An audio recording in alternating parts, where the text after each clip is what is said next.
«Эхо Москвы» в Уфе и общественная организация «Берзямлек» представляют рубрику «Говорим по-башкирски». Одежда. Кием. Специальная одежда. Махсус кием. Специальная одежда. Махсус кием. В Башкирии сотрудники скорой помощи сами покупали себе спецодежду. Башкортостанда тиз ярдам хезмәткәрләре үзләренә махсус киемде һатып алган.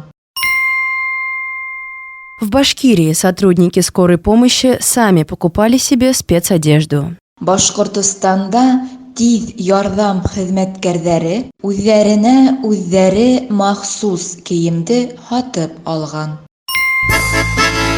«Эхо Москвы» в Уфе и общественная организация «Берзямлек» представляют рубрику «Говорим по-башкирски».